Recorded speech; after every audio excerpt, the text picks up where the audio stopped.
pagi hari ini semuanya diberkati oleh Tuhan. Amin. Mari kita persiapkan hati kita. Kita akan menyembah Tuhan kita. Serahkanlah semua kekhawatiran kita kepadanya pada pagi hari ini. Semua permasalahan kita, pergumulan kita seminggu kemarin. Haleluya.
kami.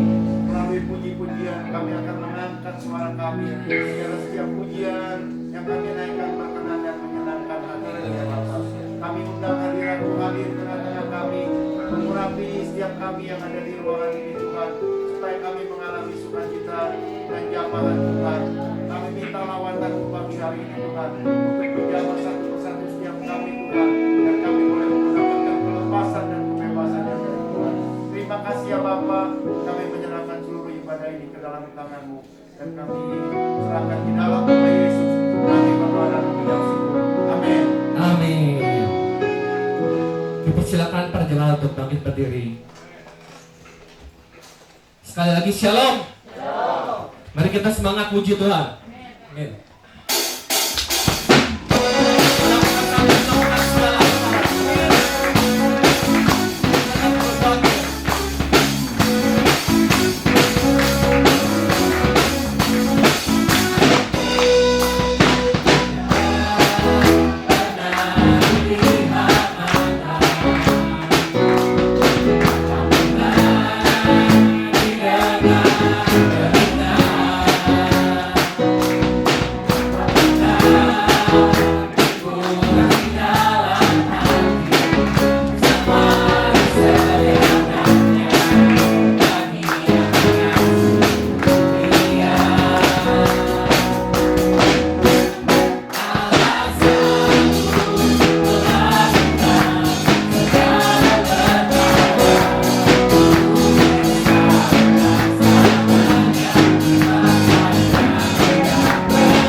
Mari kita berikan yang terbaik untuk Tuhan kita.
perjamuan untuk duduk kembali.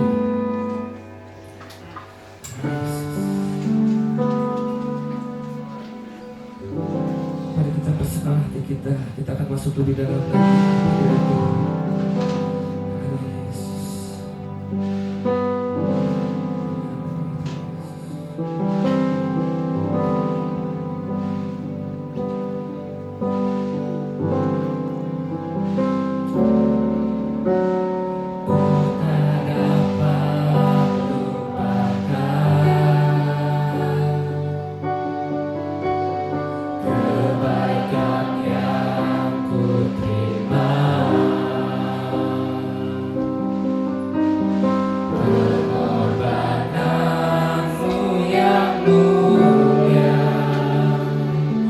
jadikanku berharga.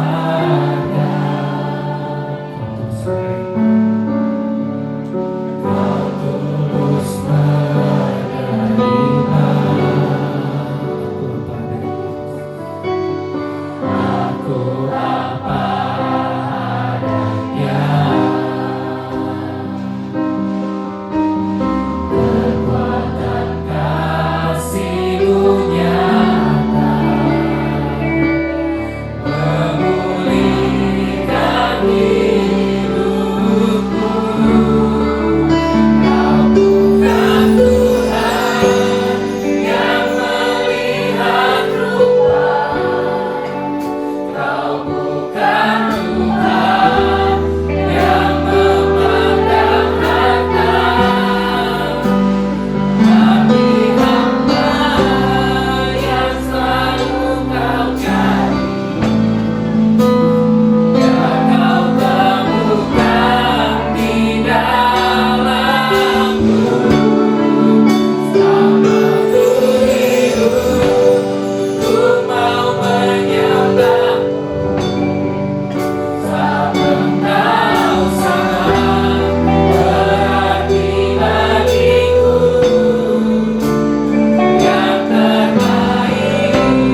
kita nyanyikan puri ini sekali lagi. Nyanyikan dengan sungguh-sungguh karena ini adalah kerinduan kita. Oh, memberikan yang terbaik hanya untuk Tuhan. Kalau buat Tuhan, cuman yang terbaik. Haleluya, haleluya, haleluya. Kau bukan Tuhan yang melihat rupa. Kau bukan Tuhan yang memandang harta. Hati hamba yang selalu kau cari. Biar kau temukan di dalamku. Selama ku hidup, ku mau menyembahmu. Sebab Engkau sangat berarti bagiku. Yang terbaik yang ada padaku, ku persembahkan kepada Tuhan. Jadi hati hamba, jadi lihat ke dalam hati kita. Bahkan saat ini Tuhan lihat hati kita. Mari rendahkan hati kita di hadapan Tuhan. Rendahkan bahkan diri kita di hadapan Tuhan. Hati hamba yang selalu kau cari. Biar kau temukan di dalamku. Ku hidup, ku mau menyembahmu. Sebab Engkau sangat berarti bagiku. Yang terbaik yang ada padaku, persembahkan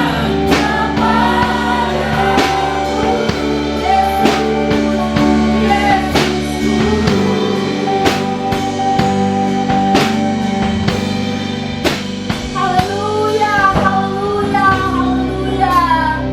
Haleluya, haleluya, haleluya. Haleluya Yesus, haleluya Roh Kudus.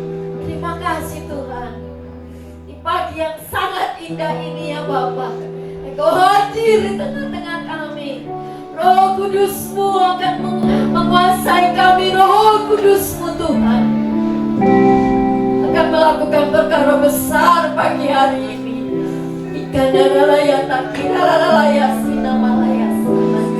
Terima kasih Tuhan, terima kasih Yesus, terima kasih Bapa, terima kasih Roh Kudus. Kami memuji Engkau Tuhan di dalam nama Tuhan Yesus Kristus. Kami berdoa untuk seluruh firman yang akan diberitakan. Di dalam nama Tuhan Yesus kami berdoa kepadamu ya Roh Kudus. Engkau menyatakan kuasa-Mu pagi hari ini di tengah-tengah kami Tuhan. Ini kerinduan kami. Di dalam nama Tuhan Yesus. Amin. Amin. Selamat pagi. Semua sehat. Ada yang sakit. Pagi ini adalah hari raya Pentakosta yang kita akan peringati. Jadi hari ini adalah peringatan hari raya Pentakosta. Penta itu 50 ya, 50 hari sesudah Tuhan Yesus bangkit. Haleluya.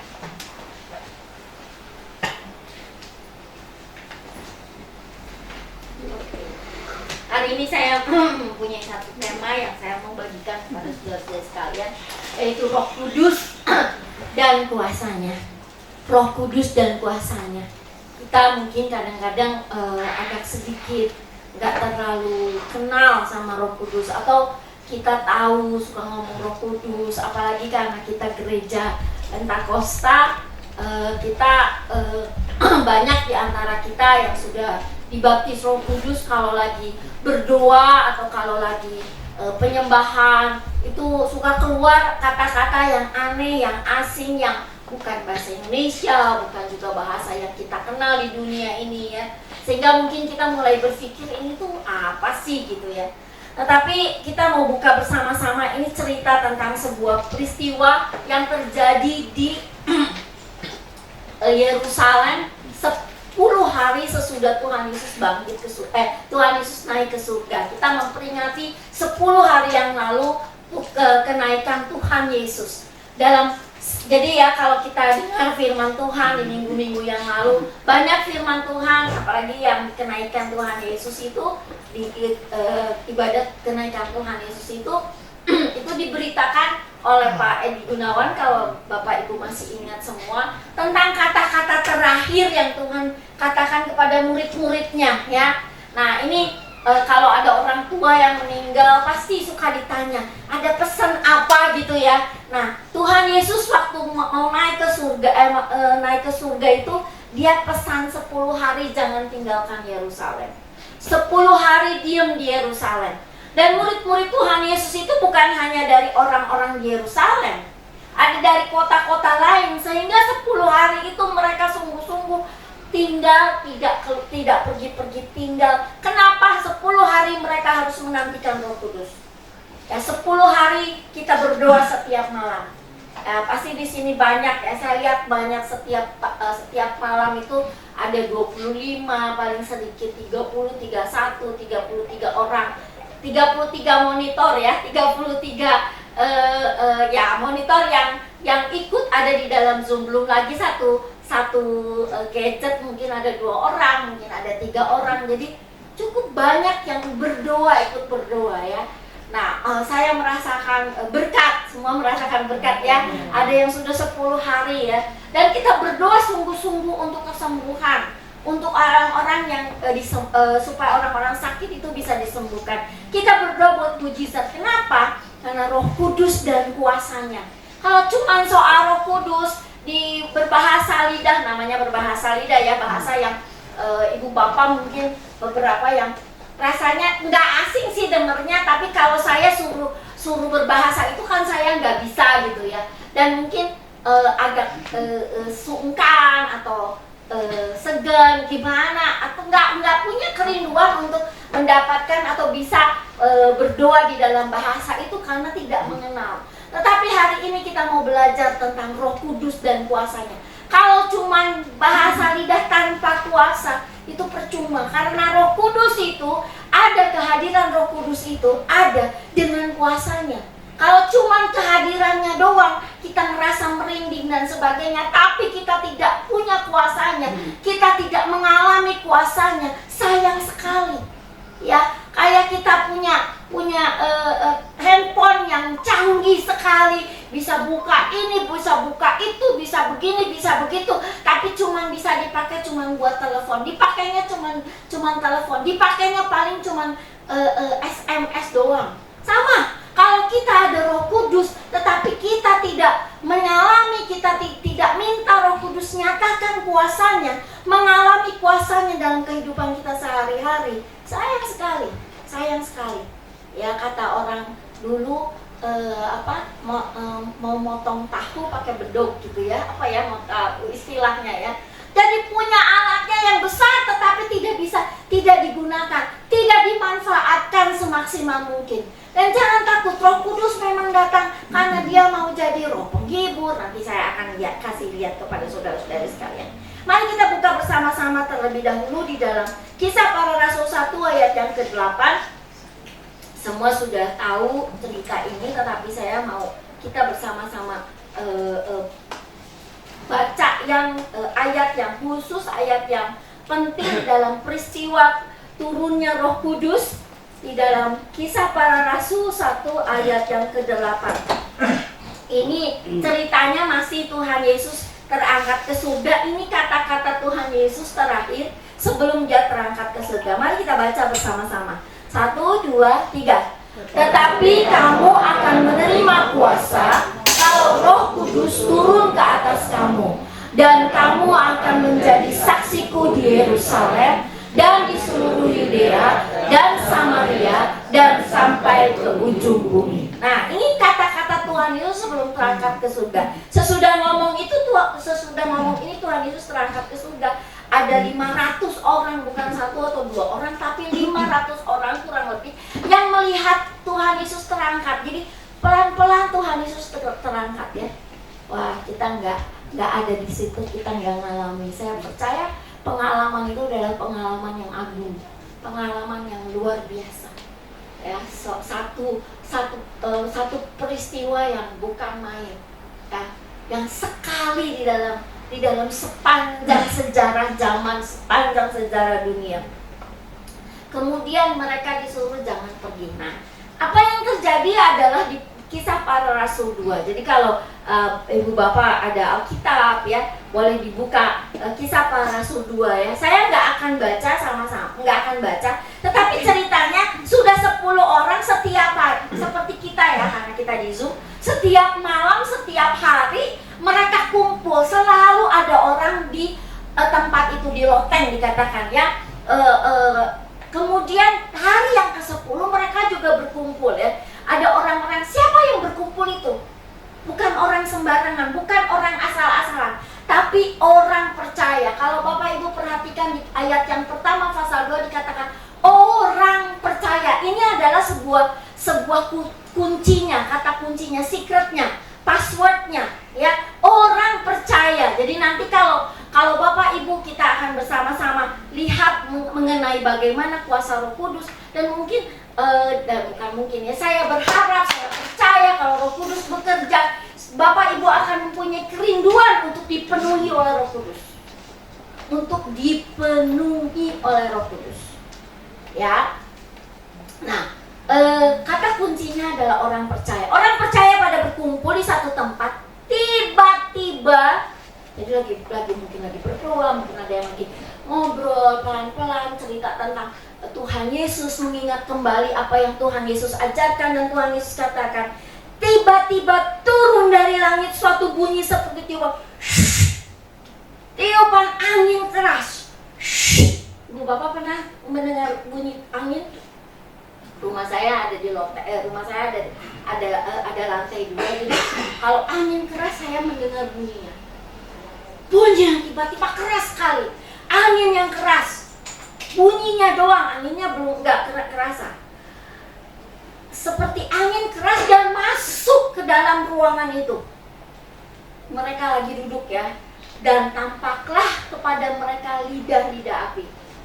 Saya yang kecil ya, kata-katanya sih harusnya kebaca ya, tapi gambarnya nggak terlalu kebaca, nggak terlalu terlihat. Seperti lidah-lidah api, tiba-tiba ada lidah-lidah api. Ada api yang kecil-kecil gitu ya, kayak lilin ya, apinya lilin, itu disebut lidah api. Seperti lidah api bertebaran, itu datang, lidah api itu datang. Bukan karena mereka berdua terus ada lidah apinya, enggak. Lidah apinya turun dari surga. Lidah apinya datang bersama-sama dengan tiupan angin keras itu dan bertebaran, tahu ya, bertebaran berserakan dan hinggap di atas kepala orang-orang yang sedang berkumpul itu. Kemudian penuhlah mereka dengan Roh Kudus, lalu mereka mulai berkata-kata dalam bahasa-bahasa lain. Kalau kejadian saat itu ada yang berbahasa roh, tapi ada juga yang berbahasa Perancis mungkin ya. Orangnya orang Israel, ngomongnya bahasa Inggris. Orang Yunani, ngomong Arab mungkin ya. Kenapa? Karena ada orang-orang di sekitar sana itu jadi riuh rendah, jadi apa ya, gandeng lah ya kata kita Maya. Suaranya itu terdengar dan orang-orang mulai berkumpul, dan itu siang hari. Sampai orang ada yang bilang ini pada mabuk apa ya. Tapi kemudian mereka bicara dalam bahasa orang-orang ini. Silakan baca. Jadi waktu mereka, orang-orang ini nelayan, orang-orang ini juga mungkin pedagang di pasar, orang-orang ini mungkin tukang tahu mungkin ya. Orang-orang kalau ada tahu waktu itu ya, pokoknya pedagang-pedagang asongan mungkin ya. Mungkin orang ini adalah penjaga kuda itu mereka bicara bahasa-bahasa lain. Bahasa-bahasa yang mereka tidak pelajari. Dan orang-orang yang datang ke situ mendengar, dia bilang, "Loh, kok mereka bicara bahasa saya?" Apa yang dia katakan tentu saja tentang Tuhan Yesus. Tentang karya keselamatan Tuhan. Tentang Yesus yang sudah mati di kayu salib untuk menebus dosa isi dunia ini. Dosa saya, mungkinnya dia bilang, dosa kamu, dosa semua orang. Nah, itu ceritanya. Itu pertama kali Roh Kudus turun, pertama kali Pentakosta, sebab itu dirayakan. Nah, ini ceritanya. Lalu mungkin ada pertanyaan dari Bapak Ibu saudara-saudara sekalian. Ini selingan sedikit. Apakah ini pernah terjadi lagi? Apakah pernah terjadi bahwa lidah-lidah api itu turun? Atau ini sekali-kalinya nggak pernah terjadi? Pernah terjadi. Terjadi lagi di tahun 1906 di sebuah jalan namanya Azusa di Los Angeles. Sejak itu ada sebuah kebangunan rohani dari satu bukan ya gereja lah kita bilangnya ya. Gereja itu tempat istal kuda kalau saya nggak salah di lantai 2-nya. Jadi bekas istal kuda di lantai 2-nya. Jadi bukan sebuah bangunan yang keren, bukan bangunan yang kayak stadium berapa puluh ribu orang, bukan. Kecil, tetapi membawa banyak sekali orang. Dan itu berlangsung bertahun-tahun. Ya, tapi pertama kali ketika Roh Kudus turun, ketika mereka berdoa bersama-sama, seorang hamba Tuhan, pendeta yang nggak kelihatan pendeta, seorang pendeta negro, kulitnya hitam, dia mimbarnya cuma peti. Mimbar ini bagus, tapi Roh Kudus mau turun. Dan sejak itu Pentakosta, makanya ada gereja Pentakosta, itu mulai. Apa yang terjadi? Itu terjadi lagi walaupun tidak ada lidah apinya, tetapi terjadi orang-orang yang lewat. Jadi itu ya, mereka sedang berdoa, orang-orang yang lewat itu kayak orang-orang yang lewat itu masih di luar, itu merasakan hadirat kuasa Roh Kudus yang menunjukkan kepada mereka dosa-dosa mereka. Jadi ada orang-orang yang mau, bahkan ada orang-orang yang mau mencegah, yang mau menghentikan itu malah dipenuhi dengan Roh Kudus. Berubah 180 derajat. Mereka masuk, mereka nggak tahan sama kuasa Roh Kudus. Dari luar udah ngerasa enaknya, ngerasa sukacitanya, merasakan hadirat Roh Kudus, hadirat Roh Allah sendiri. Dan itu bukan main. Apalagi yang terjadi? Ada satu buku, saya sudah pernah baca, tapi kemarin pas saya sedang siapkan PPT ini, saya mulai lihat lagi buku saya dan ketemu gitu ya, karena ya yang tahu saya buku saya banyak banget, tapi itu keambil gitu, ada gitu ya. Dan saya bilang saya mulai baca walaupun belum selesai. Buku itu ditulis oleh orang yang ada di situ, yang ada di peristiwa itu, dan dia ceritakan tentang bagaimana orang-orang dia dibawa sama ibunya. Ibunya itu ketika dia dipenuhi oleh Roh Kudus, ketika dia dibaptis, ibunya dibaptis oleh Roh Kudus. Ibunya nggak senang sendirian, dia bawa anaknya, dia bawa teman-temannya yang lain. Ini adalah kuasa Roh Kudus. Oke, kita baca bersama-sama sekali lagi. Kisah Para Rasul 1 ayat 8. Saya kasih warna merah karena dan ada yang dikasih lebih tebal dan dikasih garis di bawahnya karena 3 hal ini kita mau fokus kepada 3 hal ini. Tetapi kamu akan menerima kuasa. Yang pertama adalah akan menerima kuasa. Yang pertama adalah menerima kuasa. Yang kedua, kalau Roh Kudus turun ke atas kamu. Dan yang ketiga, dan kamu akan menjadi saksiku Yerusalem dan seluruh Yudea dan Samaria dan sampai ke ujung bumi. Ya, kalau bisa hafalkan ayat ini. Tetapi saudara akan menerima kuasa. Apa artinya saudara akan menerima kuasa? Apa artinya saudara akan menerima kuasa? Siapa di sini yang merasa tidak berdaya, nggak punya kuasa? Di rumah harus kalah aja. Di rumah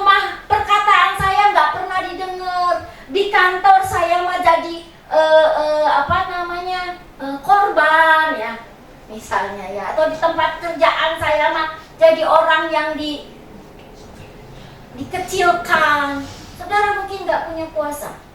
Atau saudara punya hal-hal, Bapak Ibu punya hal-hal yang Bapak Ibu tahu, Bapak Ibu butuh kuasa untuk melakukan itu. Saya pun sama. Jangan pikir bahwa saya pun sama, tetapi karena saya merasa saya sudah mengalami sedikit demi sedikit, ada hal-hal besar lain yang saya sedang berdoa sama Tuhan supaya kuasa itu keluar, kuasa itu terjadi di dalam diri saya, di dalam kehidupan saya. Tetapi saya tahu kalau saya mengalami kuasa-kuasa yang kecil-kecil gitu ya, saya akan mengalami kuasa yang besar karena kuasanya sama. Oke? Ingat, kita akan menerima kuasa. Bapak, Ibu, saudara-saudari sekalian, katakan, aku akan menerima kuasa. Apa syaratnya? Kalau Roh Kudus turun ke atas kita. Jadi kalau Roh Kudus bukan yang lain, hanya Roh Kudus. Dan kita akan menjadi saksi. Dulu waktu saya masih sekolah minggu, masih remaja, dan udah agak besar pun, sampai beberapa waktu yang lalu, bahkan karena waktu saya siapkan ini, saya baru menyadari betapa dalamnya kata saksi itu. Saya pikir kalau saksi itu bersaksi ngomong ya, jadi ngomong ya, saya ngomong. Tetapi menurut saya coba cari apa itu saksi. Waktu saya lihat kamus besar bahasa Indonesia nggak terlalu ngigit gitu ya, nggak terlalu ngigit. Tapi saya lihat di dalam bahasa Inggris dan saya coba untuk menerjemahkannya. Ada 4 terjemahan mengenai apa itu artinya saksi yang saya coba bawakan. Yang pertama adalah saksi adalah seseorang yang memberikan bukti. Jadi dia ngasih tahu gitu, ini loh, ini bukti. Dia jadi saksi. Ya, misalnya saksi apa ya? Saksi apa? Saksi mencuri. Ini buktinya, ya. Ini buktinya, dompetnya yang dicuri. Kita kasih karena kita lihat, kita tahu. Mungkin misalkan ya. Jadi saksi adalah saksi yang memberikan bukti, yang ngasih buktinya. Yang kedua adalah seseorang yang dipakai sebagai bukti. Ini beda. Saya memberikan bukti dengan saya ini buktinya. Saya nih loh, buktinya ini saya. Ya, yang ketiga adalah seseorang yang mempunyai pengetahuan atau pengenalan pribadi terhadap sesuatu. Kalau ada saya beberapa waktu yang lalu nggak senang ya, tetapi saya buka di YouTube ada satu video tentang seorang dokter forensik. Dokter forensik adalah dokter yang mengotopsi, yang mengotopsi jenazah yang akibat kejahatan gitu ya. Kalau orang mati karena sebuah kejahatan biasanya pasti diotopsi, karena ketika diotopsi itu dia bisa tahu, dokter ini dia bisa tahu makanan apa yang terakhir dimakan dia, kenapa dia, kalau nggak jelas kenapa dia mati, akan tahu kenapa dia mati, apakah dia matinya karena dipukul kepalanya ya, dan apakah karena di mana dia ditusuk misalnya. Namanya dokter forensik, dan dokter forensik ini punya pengetahuan yang luar biasa ya, dan biasanya dalam kasus-kasus kejahatan kriminal itu biasanya waktu ada sidang sama yang penjahatnya misalnya udah ketahu atau udah ketemu atau udah ketangkep, lalu di sidang biasanya dokter forensik ini suka jadi saksi yang memberitahu, ini loh korbannya begitu. Kenapa? Karena dia punya pengetahuan dan dia punya pengenalan secara pribadi dengan jenazahnya misalnya ya. Nah, kita jadi saksi Kristus, kita harus punya pengetahuan. Kalau kita mau jadi saksi, kita harus punya pengetahuan dan pengenalan pribadi tentang Kristus. Karena kita jadi saksi. Kalau kita jadi saksi, kita harus bisa memberikan bukti tentang Kristus. Kita harus menjadi orang yang ini loh buktinya loh. Ini buktinya saya itu diselamatkan. Ini buktinya saya mengenal Kristus, saya mengenal Yesus. Dulu kan kamu tahu saya tuh orangnya tuh marah-marah, kesinggungan, sedikit-sedikit aja saya tersinggung dan marah. Kalau saya marah meledak-ledak. Engkau lihat juga perubahan perubahan di dalam kehidupan saya. Saya jadi bukti Kristus hidup. Saya jadi bukti Kristus dan saya jadi bukti Kristus ini loh. Ada dan nyata. Tapi saudara, kalau ada perubahan, itu Roh Kudus. Karena kita udah gak ada Kristus, kita gak bisa lihat maksudnya secara mata. Tetapi Tuhan berikan Roh Kudus. Kata-kata terakhir Tuhan Yesus bersama-sama muridnya, dia bilang, adalah baik aku pergi kepada Bapa, karena Bapa akan mengutus Rohnya. Karena Bapa akan mengutus Rohnya. Seringkali kita pakai Roh Kudus, apalagi Tritunggal, Trinitas, ada 3 oknum. Tetapi kita lupa bahwa mereka satu. Kita suka membeda-bedakan sehingga orang-orang di luar sana bilang Allahnya orang Kristen 3, tetapi kita adalah Allahnya satu. Dan yang terakhir, karena Allah pertama perjanjian lama Allah, kemudian Tuhan Yesus ada di sini di dunia ini selama 3 tahun. Tapi yang terakhir adalah Roh Kudus, dan Roh Kudus itu adalah Roh Allah sendiri. Kita harus jadi bukti, kita harus punya pengenalan secara pribadi dan pengetahuan tentang Roh Kudus secara pribadi supaya kita jadi saksi. Gimana caranya? Gak ada yang lain, adalah menerima kuasa Roh Kudus. Menerima ketika Roh Kudus turun ke atas kita. Kalau kita nolak, nggak bisa terima. Roh Kudusnya udah turun, Roh Kudusnya udah ada, Roh Kudusnya udah dekat, Roh Kudusnya udah ada di dalam kita, tapi kita menolak. Udah diam Roh Kudus, pokoknya saya masih bisa kok, saya masih bisa, mau berubah, nggak mau ngerokok lagi, saya masih bisa Roh Kudus, nggak perlu Roh Kudus, pakai ini, saya mau apa aja, kita pikir kita bisa sendiri. Tetapi sesungguhnya kita butuh Roh Kudus, butuh kuasanya itu menolong kita. Bukankah Roh Kudus disebut Roh penolong? Ya, nah, yang keempat saksi itu adalah pengakuan publik. Jadi kita bilang, oh iya benar dia saksinya. Waktu publik, waktu sekitar kita orang-orang di luar ini bilang, ya, pengakuan diakui sama publik pakai kata-kata, karena kata-kata kita, karena teladan kita, dan biasanya tentang sebuah keyakinan atau agama.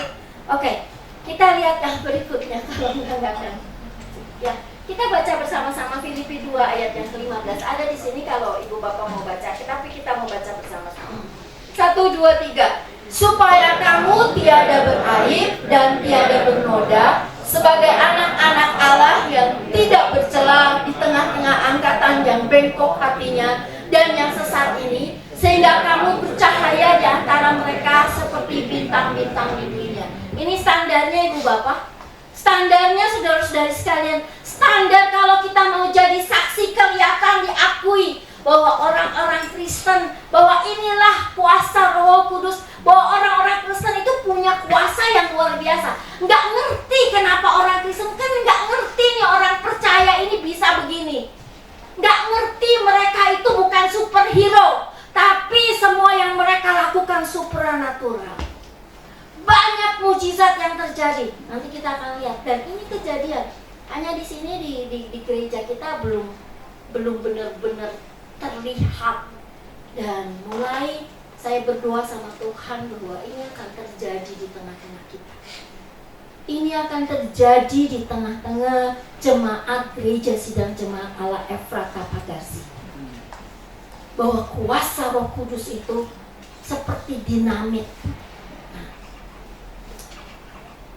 Standarnya tinggi saudara, tidak bercela, tidak beraib, tidak bernoda, tidak bercela, sebagai anak-anak Allah di tengah-tengah angkatan yang bengkok hatinya dan yang sesat. Sampai kita bercahaya di antara mereka seperti bintang-bintang di bumi. Kelihatan, gak sembunyi-sembunyi. Sekarang ini karena polusi dan sebagainya kita nggak pernah lihat lagi banyak bintang ya di atas. Terakhir saya melihat bintang yang banyak sekali itu ketika saya ke Inggris, udah berapa belas tahun lalu. Itu di kampung ya, jadi di desa gitu ya. Kalau Ibu Bapak pernah lihat di video Inggris itu ada, dia kotanya kecil-kecil gitu ya. Dan jadi masih bersih. Satu malam saya dibawa untuk makan malam ya, masih sambil ngantuk juga. Tapi saya melihat bintang yang banyak sekali, dan di tengah-tengah yang gelap mungkin sekarang kita juga bisa lihat bintang 1, 2, tapi kelihatan walaupun 1 karena bercahaya. Kenapa? Karena sekelilingnya gelap. Nah, seperti itu standarnya. Kita harus jadi kayak bintang itu. Dan itu tidak mudah, Bapak Ibu Saudara. Sebab itu Tuhan kasih. Sebab itu Allah Tuhan Yesus bilang, aku kasih penolong, aku kasih roh kebenaran, aku kasih roh penghibur. Karena kalau kita suka perlu penghibur, ya susah. Setiap hari ngadepin hal-hal masalah, perlu ada yang dengar saya. Roh Kudus, terusin. Oke, kapan Roh Kudus ada di dalam orang percaya? Roh Kudus dan orang percaya. Yang pertama itu di dalam Efesus 1 ayat 13. Maaf ya, kecil ya. Efesus 1 ayat 13. Efesus 1 ayat 13 bilang seperti ini. Kita boleh baca, boleh dibuka Efesus 1 ayat 13. Jadi kita suka pikir Roh Kudus itu turun, jadi saya harus terima. Padahal Roh Kudusnya sudah ada. Kenapa? Di dalam Dia kamu juga, karena kamu telah mendengar firman kebenaran, yaitu Injil keselamatanmu. Di dalam Dia kamu juga ketika kamu percaya, perhatikan, ketika kamu percaya dimeteraikan oleh Roh Kudus yang dijanjikannya. Jadi Roh Kudus itu kayak meterai, ada di dalam diri kita ketika kita jadi orang percaya. Roh Kudus yang membuat kita bisa percaya sama Tuhan Yesus sebetulnya. Roh Kudus yang membuat kita beriman. Roh Kudus yang membuat kita jadi ngerti. Kalau enggak kita nggak ngerti lah. Orang-orang yang orang-orang yang berdosa ya, sebelum kita terima Tuhan Yesus sebagai juru selamat. Kalau udah berdosa, otaknya tuh udah gelap sebetulnya. Ya, otaknya gelap gitu. Tapi Roh Kudus memberikan pencerahan. Roh Kudus memberitahu, Roh Kudus bilang, tuh, ikut Yesus, karena Yesus adalah Kristus yang sudah mati di kayu salib, mengangkut dosa seluruh isi dunia, menanggung dosa seluruh isi dunia. Kalau kita berdosa, Tuhan Yesus akan jadi jalan kita ke surga. Gak mungkin orang berdosa karena hal-hal yang lain bisa menghapus dosanya, gak mungkin. Kalau udah jalan, udah nggak bisa balik lagi. Sama kayak kalau kita terobos lampu merah. Kalau kita terobos lampu merah kan dosa, maksudnya salah lah ya, salah. Ayo gimana nebusnya? Saya nanya, gimana nebus kesalahan kita, bisa nggak? Cuman sekedar terobos lampu merah doang. Gimana? Kita pakai time travel? Nggak bisa, nggak ada. Kita balik lagi, nggak bisa. Kita udah salah itu. Kalau kita udah ngomong sesuatu dan menyakiti hati orang, kita bisa telan lagi omongan itu. Kita bilang, lupain ya. Maaf ya, udah bilang maaf ya, lupain ya. Sakitnya udah sakit, betul? Udah nggak bisa. Terus ada orang yang bilang, pakai, mungkin Tuhan baik, bikin timbangan, ada amal, ada kebenaran, kebaikan kita. Yang kita siapa? Orang berdosa, penuh dengan dosa. Kebaikan kita, kebaikan yang seperti apa? Kebaikan yang tidak murni. Sama kayak kain lap, suruh bersihin lap yang udah pernah dipakai yang ada kotor-kotornya, suruh bersihin piringnya bersih nggak? Akan bersih, karena lapnya kotor. Makanya firman Tuhan bilang, kebaikan kita itu seperti itu, seperti elap, seperti kotor, seperti elap kotor. Jadi yang bisa mengampuni dan menghapuskan, yang menyucikan kita menjadi seperti murni lagi, ya cuma Tuhan Yesus yang mati di kayu salib. Kitanya nggak bisa. Tidak ada satupun orang yang bisa masuk ke surga kalau pakai diri kita sendiri. Sebab itu Roh Kudus mau tolong kita dalam proses kita terima Tuhan Yesus sampai kita nanti masuk kepada kekekalan. Kita butuh Tuhan Yesus. Pribadi Roh Kudus ini, kita butuh Roh Kudus ini, dan pribadi Roh Kudus ini dengan perannya itu bukan luar biasa. Tahap yang kedua adalah tahap dibaptis oleh Roh Kudus. Tadi kita sudah baca ya. Kita tadi sudah baca dibaptis oleh Roh Kudus. Tapi catat saja Markus 1 ayat 8. Tuhan Yesus sendiri bilang, bukan Tuhan Yesus, siapa namanya? Yohanes Pembaptis. Karena Yohanes Pembaptis membaptis dengan air. Yohanes bilang, aku baptis kamu dengan air, tapi nanti Dia akan membaptis kamu dengan Roh Kudus. Kalau Tuhan Yesus membaptis kita dengan Roh Kudus, memastikan bahwa Roh Kudus bisa bergerak, bertumbuh, bisa dengan segala kuasanya menguasai kehidupan kita dan menjadikan kita bintang-bintang yang bercahaya di tengah-tengah malam yang gelap. Mengapa tidak? Saudara harus ambil kesempatan ini. Yang terakhir adalah hidup. Ini prosesnya ya. Saya masih ada beberapa, tetapi memang waktunya sangat singkat. Hidup oleh Roh Kudus itu dipimpin oleh Roh Kudus, dan ini sebenarnya yang paling penting. Hidup oleh Roh Kudus itu dipimpin oleh Roh Kudus. Kita nggak akan baca, tapi saya harap Bapak Ibu boleh catat Roma 8 dan Galatia 5. Baca di rumah seluruh pasal Roma 8, seluruh pasal Galatia pasal 5, karena itu cerita tentang bagaimana hidup di dalam Roh Kudus, di dalam Roh. Ada Yohanes 3 ayat 23 atau Yohanes 13 ayat 35 tentang Roh Kudus.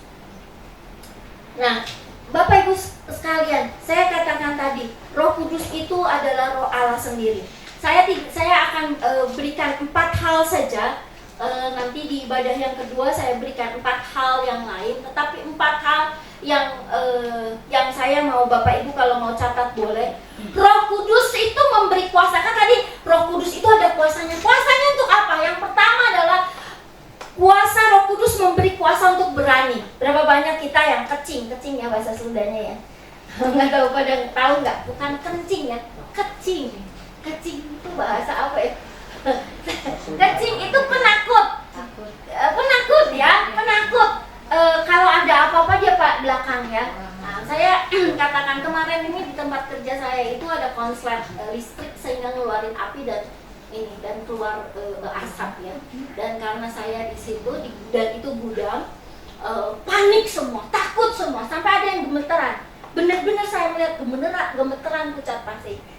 Nah, kemudian ada orang-orang yang bertanya kepada saya, kenapa saya bisa tenang?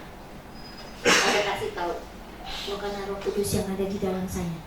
Oke, kita seringkali takut ya. Saya kalau dengar Kisah Para Rasul 1 ayat 8 dulu ya, jadi saksi untuk ngomong cerita tentang Tuhan Yesus bisa takut kita. Apalagi kalau di Indonesia ini, kalau kita ini bisa dipenjara dan kita bisa takut ya. Tapi Roh Kudus akan menolong kita untuk tidak takut.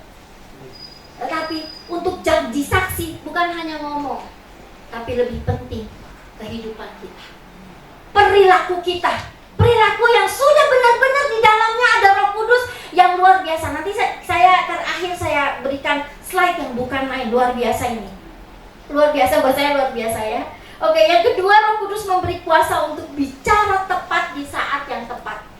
Kan suka salah ngomong ya. Suka salah ngomong yang tadi saya ngomong.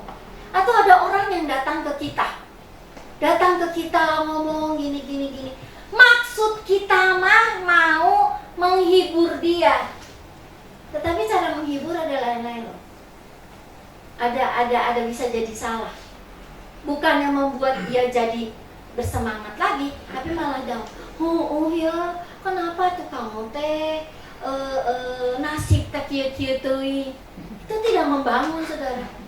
Tapi kelihatannya bagus. Mungkin itu bukan kata yang tepat di waktu yang tepat. Tuhan bisa kirim orang-orang ke saudara, kepada saudara, dan itu terjadi ke saya banyak kali. Dia datang ke saya pengennya saya ngerti dia. Datang ke saya bilang, ya salah kamu. Saya bilang, kamu yang salah. Kaget. Kelihatannya kata-katanya bukan kata-kata menghibur, tetapi itu adalah kata kebenaran. Itu adalah kata yang tepat. Itu adalah kata-kata yang bijak. Pengambilan keputusan kita harus bijak. Yang saya bilang ya, bijak itu mengambil keputusan. Bijak itu kelakuan, bukan perkataan saja.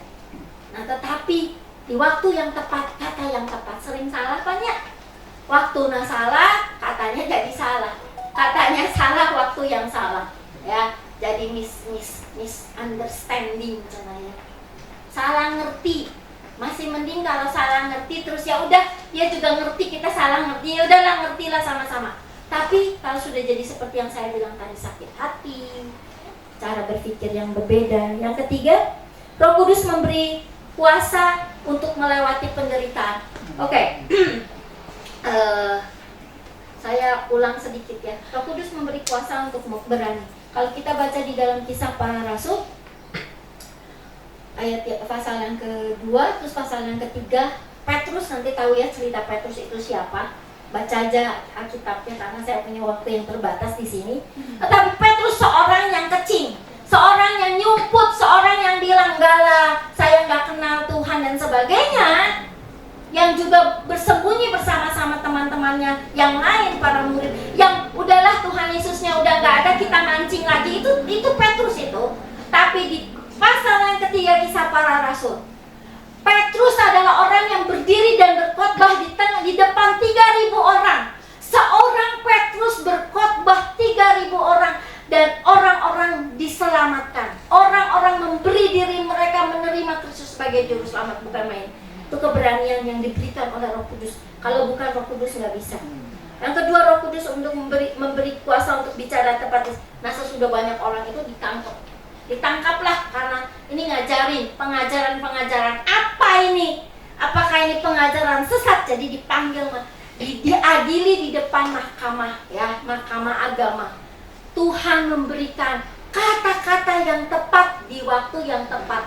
Ada kata-kata yang dikatakan oleh Petrus. Saya bingung kalau saya baca firman Tuhan itu Petrus kayak punya kuasa yang otoritas yang diberikan oleh surga, otoritas atau ya wibawa yang diberikan oleh surga, sehingga waktu dia ngomong itu nggak diinterupsi, nggak ada yang interupsi, semua harus dengar. Saya berhenti baru kamu boleh ngomong gitu. Kenapa? Karena kata-katanya bukan kata-kata biasa, tetapi dengan otoritas wibawa dari surga. Yang ketiga tadi, Roh Kudus memberi kuasa untuk melewati penderitaan. Di pasal yang di pasal yang ke-16 cerita tentang Paulus dan Silas masuk penjara, udah masuk penjara, didera itu dihukum cambuk kayak gitulah ya, disakiti badannya, terus masukin penjara, masih bisa nyanyi, masih bisa memuji Tuhan. Itu kan bukan main, luar biasa. Makanya orang-orang Kristen kalau ada kematian suka bingung, orang-orang yang nggak ngerti orang Kristen ya. Orang Kristen tuh kematian nyanyi. Apalagi di kalau nggak salah Atlanta atau New Orleans ya, New Orleans. Di New Orleans itu orang-orang hitam kalau bawa orang ke kuburan itu jalan, mereka itu full band. Kenapa? Karena kita tahu kematian bukan terakhir. Ada sesuatu yang luar biasa. Orang Kristen bukan orang biasa-biasa saja. Katakan, saya orang percaya dan saya bukan orang biasa-biasa, tetapi luar biasa. Yang keempat, Roh Kudus memberi kuasa untuk mengadakan mujizat. Di pasal yang ketiga, Petrus berkhotbah. Tetapi di Kisah Para Rasul yang pasal yang ketiga, ketika Petrus ke bait Allah, dia ketemu sama orang lumpuh di pintu elok. Petrus bilang apa? Ada lagunya kalau sekolah minggu. Mas perak aku nggak punya harta, tetapi aku punya satu. Aku punya kuasa menyembuhkan. Kalau langsung bilang engkau sembuh, angkat, bangun, bangkit, dan angkat tilamnya, dan orang itu bangun, bangkit. Itu yang kita sedang doakan 10 hari kemarin. 2 kali saya bawa dikasih kesempatan untuk memimpin. Saya bilang, mari kita berdoa buat kuasa Tuhan yang bisa menyembuhkan. Seringkali kita bilang belum ke dokter, nanti dulu obatnya apa. Hati kita sudah melihat mana mungkin. Jadi tanpa kita ngomong, iman kita bilang mana mungkin ya. Apakah saya bisa ya? Tapi kita mau percaya. Kalau dulu bisa. Lagunya apa? Tuhan Yesus tidak berubah. Bukan orang Kristen aja yang nyanyi, ya.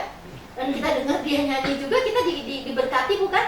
Iman kita Tuhan Yesus tidak berubah. Betul ya, Tuhan Yesus tidak berubah. Apalagi kalau kita bilang kuasanya tidak berubah. Dan kuasa Roh Kudus ini akan mengadakan mujizat. Ada 4 lagi. tapi saya simpan untuk yang ibadah yang kedua. Kalau Bapak Ibu mau dengar, kalau nggak salah ibadah kedua suka direkam untuk minggu yang akan datang. Ada 4 lagi tentang puasa ini, 4 aja udah bukan main. Mari kita lihat Yohanes 16 ayat 13. Yohanes 16 ayat 13. Saya akan sangat cepat dengan ini karena waktunya. Kita baca sama-sama Yohanes 16 ayat 13.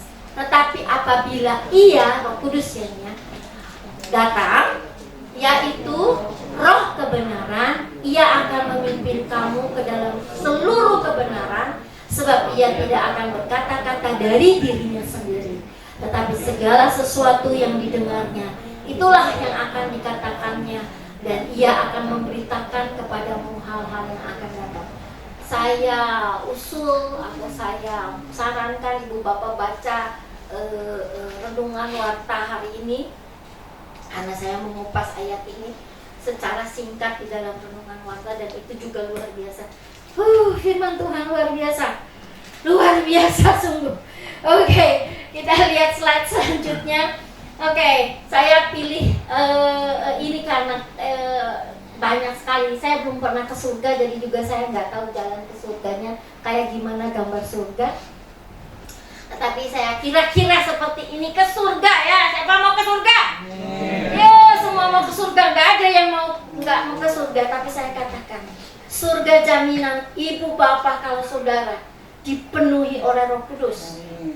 Kalau saudara ibu bapak hidup di dalam Roh Kudus, hidup dipimpin oleh Roh Kudus, surga jaminannya. Udah nggak usah diginiin. Kenapa? Yang pertama, Roh Kudus mempersiapkan kita untuk kehidupan kekal. Ini judul yang saya kasih untuk slide ini. Kenapa? Karena 1 Yohanes 5 ayat 7 bilang Roh Kudus itu menjadi saksi. Karena dikatakan di surga itu ada 3 yang bersaksi, Allah Bapa, Tuhan Yesus Kristus, dan Roh Kudus. Di dunia ini ada 3 saksi. Saya lupa, tanah, air, darah kalau nggak salah. Dan darah, ada 3. Saudara, di surga nanti semua agama itu tahu bahwa di dalam surga nanti itu ada penghakiman ya. Kalau orang nggak benar, ini nanti jadi ke neraka, itu semua tahu. Nah, kita lihat ayat yang di Yohanes 14 ayat 26. Baca sendiri ya. Roh Kudus itu dikatakan roh penolong. Di dalam bahasa Indonesia diterjemahkan roh penolong. Saya suka baca dalam bahasa Inggris. Bahasa Inggris terjemahannya lain-lain. Dan dikatakan di situ advokat. Tahu ya advokat ya? Kalau saudara di pengadilan biasanya cari pengacara, pembela ya, yang bisa jadi advokat, jadi pengacara saya, wakil saya untuk saya ngomong. Dan Roh Kudus adalah advokat kita. Namanya? Takut apa lagi? Keraguan apa lagi? Sudah pasti kalau kita hidup bersama dengan Roh Kudus, di dalam Roh Kudus dan dikuasai Roh Kudus. Karena kalau enggak, bagaimana kita bisa mengenal Dia? Bagaimana Dia bisa jadi advokat kita? Oke, saya sudah dikasih 0, tetapi saya punya 2 slide lagi ya. Oke, kita baca 2 slide ini. Yang pertama adalah Roh Kudus harus menjadi pribadi yang paling penting dalam kehidupan orang percaya di masa sekarang ini. Zaman dulu aja Tuhan bilang belum ada internet, belum ada apa-apa, belum ada TV. Zaman Tuhan Yesus aja Tuhan Yesus bilang, ini Roh Kudus loh, kamu penting loh, perlu loh. Apalagi sekarang yang dosa itu nyamperin kita di mana-mana. Kita perlu Roh Kudus ya. Yang kedua, sebagai penolong, penghibur, dan roh kebenaran yang akan memimpin kita kepada kebenaran dan hidup berkemenangan, sehingga kita akan siap untuk hidup dalam kekekalan. Langkah pertamanya adalah menerima Kristus sebagai juru selamat. Langkahnya seperti apa supaya kita hidup dipenuhi atau dipimpin oleh Roh Kudus? Langkah pertamanya adalah menerima Kristus sebagai juru selamat pribadi, dan di saat itu Roh Kudus akan membateraikan keselamatan dan mulai tinggal di dalam kita. Yang kedua, dan Dia mulai tinggal di dalam kita. Jadi waktu kita terima Tuhan Yesus, Roh Kudusnya udah diam di dalam kita. Cuman kalau Dia nggak diajak ngomong, kalau Dia nggak pernah kalau Dia diantepin kayak kita ya, kalau kita diantepin ya, dulu siapa yang waktu sekolah selalu jadi orang yang apa ya, zaman sekarang malah anak-anak sekarang ada sistem bully ya, dibully aja gitu ya. Nah, Kita mungkin orang-orang yang merasa kita tuh dibully aja. Kita orang yang rendahan, orang yang disisihkan gitu ya. Kalau Roh Kudus di dalam kita, dia disisihkan sama kita. Mungkin kita nggak ngerti, kita nggak nyadari, tapi mungkin kita bully dia. Hati-hati ya. Sebab itu ingat, kalau kita nyadarin sekarang bahwa ada Roh Kudus, kita berdoa mohon baptisan Roh Kudus. Hari ini saya akan berdoa, mungkin singkat karena kita dibaptis lagi jam 9. Tetapi saya percaya Roh Kudus tidak akan harus di sini, di rumah. Sementara saudara jalan pulang, Roh Kudus bisa membaptis saudara dengan Roh Kudus.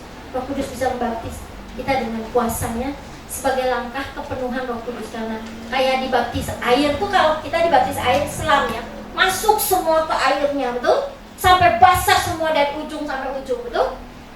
Nah, ketika Roh Kudus membaptis kita dari ujung ke ujung kita akan dikuasai oleh Roh Kudus, penuhi oleh Roh Kudus. Oke, dan itu luar biasa, itu pengalaman luar biasa. Saya ceritain tapi nanti panjang lagi.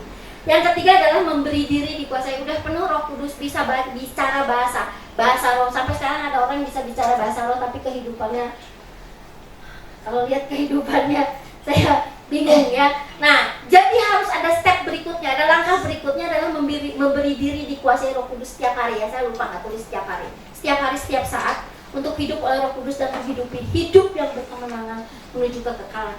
Ada contoh-contohnya, ada tanda-tandanya. Dan saudara, saya baru baca, saya lupa, saya nggak tulis di sini, saya tulis di catatan pribadi saya di rumah, bahwa Roh Kudus ini roh seperti apa sih?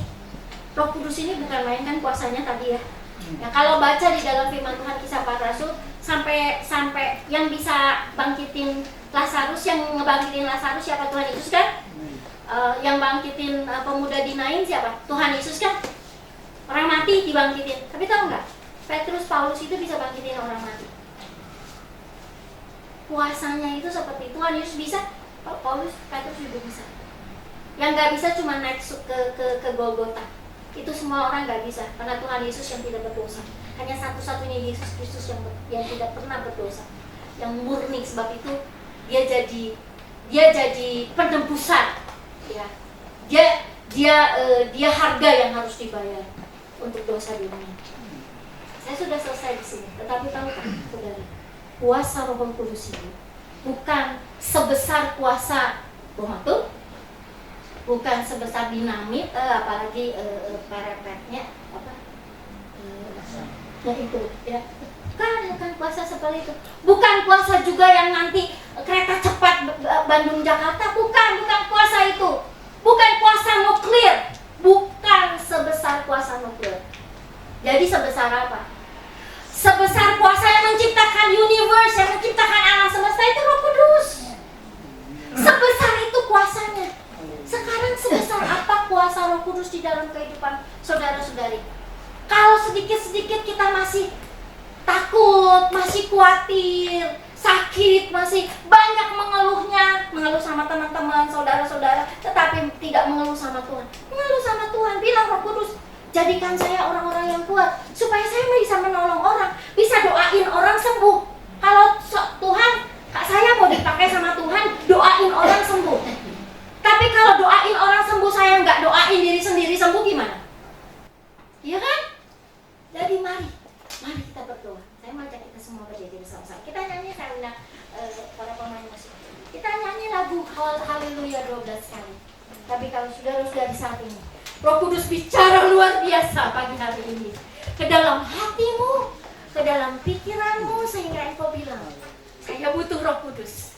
Saat ini datang. Biarkan Tuhan melihat hatimu. Hati seorang hamba itu yang Tuhan cari. Ketika Tuhan menemukan hati seorang hamba, Tuhan berikan kuasa untuk bukan jadi hamba biasa, tetapi hamba Tuhan. Yang Tuhan berikan kuasanya untuk menyembuhkan, berikan kuasanya untuk berani, berikan kuasanya untuk berkata-kata dengan bijak, bertindak dengan bijak. Berikan kuasanya untuk bisa mengajar, berikan kuasanya untuk melepaskan kuasa-kuasa kegelapan. Tuhan akan berikan kuasanya untuk hidup berkemenangan. Tuhan akan memberikan kuasanya untuk mendengar. Tuhan akan memberikan kuasa yang luar biasa sehingga engkau bisa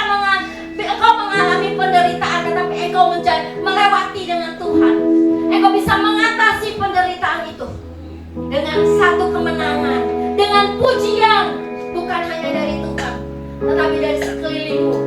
Engkau akan mengalami penderitaan, tetapi engkau akan menang di akhir, dan engkau akan menang. Engkau akan mengatasi dengan pujian. Haleluya, haleluya, haleluya.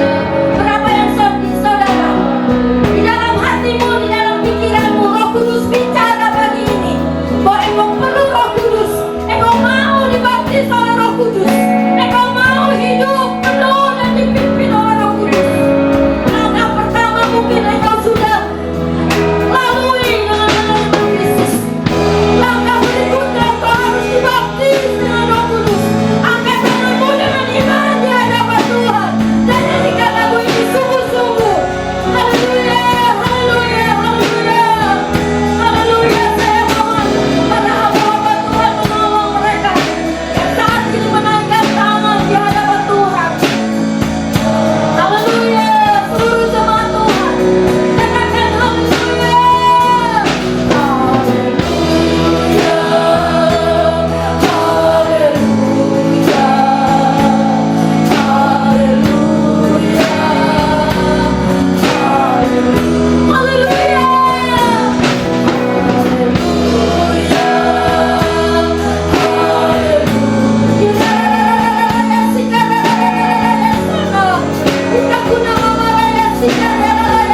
kesedihan yang luar biasa tentang pribadi Bro.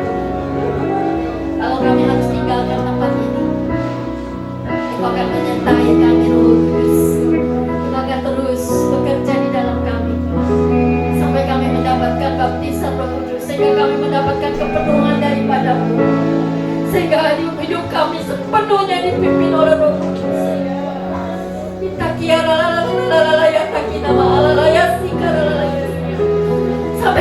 Sampai kami mengalami dalam keseharian kami kuasa yang luar biasa, bukan sekadar kuasa yang di dunia ini, bahkan kuasa terbesar di dunia kecil dibandingkan kuasa Roh Kudus.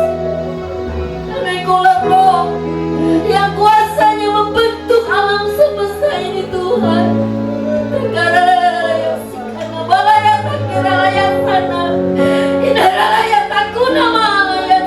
Dan Roh yang sama saat ini berkenan untuk datang, untuk menguasai kami, berkenan untuk tinggal dan hidup bersama-sama dengan kami di dalam roh kami, sehingga roh kami Tuhan, roh manusiawi kami akan diubah menjadi roh yang berkenan di hadapan-Mu. Roh surgawi Tuhan, kami akan menjadi manusia surgawi karena roh kami dikuasai oleh Roh Kudus. Perjalanan hamba sendiri masih jauh Tuhan, tapi hamba berdoa kepada-Mu, bahwa Roh-Mu yang Tuhan yang luar biasa akan terus menyempurnakannya. Hamba berdoa untuk setiap anak-anak-Mu yang ada di sini Tuhan, yang sudah mendengar firman. Hamba berdoa buat firman-Mu juga Tuhan. Ya Roh Kudus, Engkau meteraikan sampai kapanpun firman-Mu ini akan terus menjadi rema,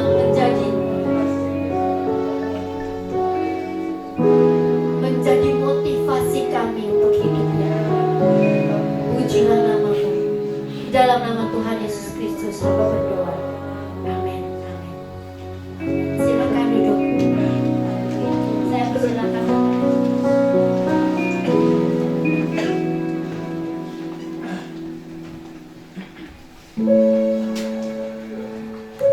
Puji Tuhan, saudara diberkati. Mari kita langsung saja menutup ibadah ini karena waktunya sudah lewat. Kita mau berdoa. Bapa kami yang di surga, mengucap syukur dan terima kasih kami boleh mendengar kebenaran firman-Mu pada pagi hari ini. Biarlah tiap kebenaran itu terus menguatkan iman kami dan memimpin kami ke dalam segala kebenaran. Kami undang Roh Kudus masuk ke dalam hati kami untuk menjaga, menghibur, menguatkan kami ya Bapa. Meteraikan firman Tuhan di dalam hati kami supaya kami tidak menyimpang ke kanan dan ke kiri, tapi kami terus fokus kepada kebenaran firman Tuhan. Terima kasih Bapa. Sebentar kami juga akan memberikan persembahan yang ada pada kami. Tuhan berkati tangan-tangan yang memberikan, dan Tuhan akan mengembalikannya dengan berlipat-lipat kali ganda. Berkati yang bekerja, berkati apapun yang dikerjakan oleh umat-Mu di tempat ini. Biarlah Tuhan terus menyertai dan melindungi. Terpujilah nama Tuhan. Mari kita berdiri, kita mengangkat tangan kita. Haleluya, haleluya. Tuhan memberkati engkau dan melindungi engkau. Tuhan menyinari engkau dengan wajahnya dan memberi engkau kasih karunia. Tuhan menghadapkan wajahnya kepada engkau dan memberi engkau damai sejahtera. Saudara-saudaraku yang kekasih, terimalah berkat dari Allah Bapa, kasih sayang dari Tuhan kita Yesus Kristus, dan persekutuan dari Roh Kudus akan menyertai kita mulai saat ini sampai Yesus datang kali yang kedua. Terpujilah nama Tuhan sampai selama-lamanya. Di dalam nama Yesus kami tutup ibadah ini. Haleluya, yang percaya sama-sama katakan amin. Selamat pulang, Tuhan memberkati.